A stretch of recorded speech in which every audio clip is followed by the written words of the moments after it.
ஆண்டவராகிய இயேசுவின் நாமத்தினால இந்த காலை வேளையில் கூட உங்கள் யாவரையும் வாழ்த்துகிறேன். கர்த்தர் உங்களை ஆசீர்வதிப்பாராக. இந்த நாளிலே கூட சங்கீதம் 37:5 கூட வாசித்து தியானிக்கலாம். உன் வழியை கர்த்தருக்கு ஒப்புவித்து அவர் மேல் நம்பிக்கையாயிரு, அவரே காரியத்தை வாய்க்க பண்ணுவார்.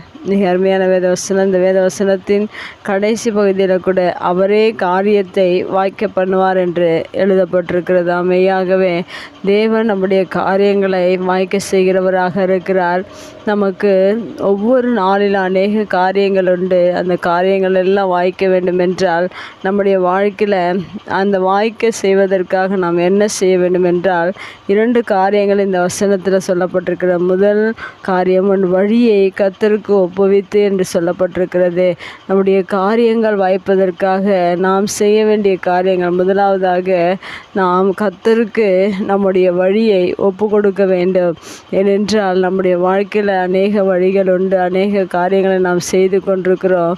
அந்த காரியங்களை மனிதர்களிடத்திலோ மற்றவர்களிடத்திலோ ஒப்புவித்து நாம் கஷ்டங்களை வேதனைகளை சொல்லி ஒப்புவித்து மனிதர்களிடத்தில் அநேகர் அழுது புலம்புவார்கள். ஆனால் ஒரு மனிதன் தன்னுடைய வழியை கர்த்தருக்கு ஒப்புவிக்கும்போது அந்த காரியங்கள் மெய்யாகவே தேவன் வாய்க்க செய்கிறவராக இருக்கிறார். நம்முடைய எந்த காரியமாக இருந்தாலும், கஷ்டங்கள், வேதனைகள், பிரச்சனைகள், போராட்டங்கள், வியாதிகள் எதுவாக இருந்தாலும் நம்முடைய வழியை மனிதனிடத்தில் அல்ல, தேவனிடத்தில் ஒரு மனிதன் ஒப்புவிக்கும் போது மெய்யாகவே அவனுடைய காரியத்தை தேவன் வாய்க்க செய்கிறவராக இருக்கிறார். அடுத்ததாக இந்த வேதவசனத்தில் சொல்லப்பட்டிருக்கிறது, அவர் மேல் நம்பிக்கையாயிரு என்று சொல்லப்பட்டிருக்கிறது. அநேகர் தன்னுடைய காரியங்களை தேவனிடத்தில் ஒப்புவித்து மீண்டும் அவர்களுடைய வாழ்க்கையில் கண்ணீரும் வேதனைகளும் அவர்கள் அதை நினைத்து புலம்பிக் கொண்டிருப்பார்கள். ஆனால் தேவன் மீது நாம் சொன்ன காரியங்களை தேவன் மெய்யாகவே நிறைவேற்றுவார் என்ற ஒரு நம்பிக்கை நமக்குள்ளே இருக்கும்போது மெய்யாகவே அந்த காரியத்தை தேவன் வாய்க்க செய்கிறவராக இருக்கிறார். ஏனென்றால் அன்னாளுடைய வாழ்க்கையில் குழந்தைக்காக தேவனுடைய சமூகத்தில் ஆலயத்தில் போய் ஜெபித்த பிறகு அவள் தன்னுடைய காரியத்தை தேவனிடத்தில் ஒப்புவித்த பிறகு அவள் அழாதபடிக்கு அவள் துக்க முகமாய் இருக்கவில்லை என்று வேதத்தில் எழுதப்பட்டிருக்கிறது. அதுபோல் அவளுடைய நம்பிக்கை, தேவன் எனக்காக இந்த காரியத்தை செய்து முடித்து விட்டார் என்று அவர் மேல் நம்பிக்கையாக இருந்த அன்னாளுக்கு தேவன் அவளுடைய ஜெபத்தை கேட்டு அவளுடைய வழியை தேவனிடத்தில் ஒப்புவித்ததினால பதிலை அன்னாள் பெற்றுக்கொண்டாள்.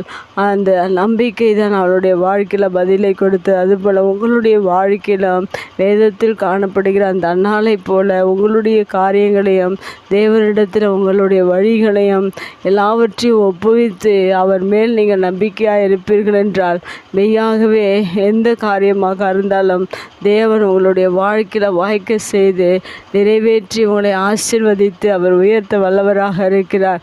அதுபோல் நம்முடைய வாழ்க்கையில் எல்லா காரியங்களையும் எல்லா வழிகளையும் ஆண்டவருக்கு ஒப்புவித்து தேவனிடத்தில் எல்லா காரியத்தையும் வாய்க்க செய்யும்படியாக தேவன் உங்களுடைய வாழ்க்கையிலும் செய்து முடித்து உங்களை ஆசீர்வதித்து உங்களை தேவன் உயர்த்த வல்லவராக இருக்கிறார். உங்களுடைய எல்லா காரியங்களையும் வாய்க்க செய்கிறவராக இருக்கிறார். ஒருபோதும் சோர்ந்து போகாதபடி உங்களுடைய வழியை தேவனுக்கு ஒப்புவீங்கள். அவர் மேல் நம்பிக்கையாருங்கள். கர்த்தர் உங்களை ஆசீர்வதிப்பார். கண்களை முடிச்சு ஜெபிக்கலாங்கள். அன்பு தகப்பனே, இந்த அருமையான வார்த்தைக்காக நன்றி செலுத்துகிறோம். இந்த உலகத்தில் அநேக காரியங்கள் உண்டு, நிறைவேறாத காரியங்கள் ஒவ்வொரு மனிதனுடைய வாழ்க்கையில் உண்டு.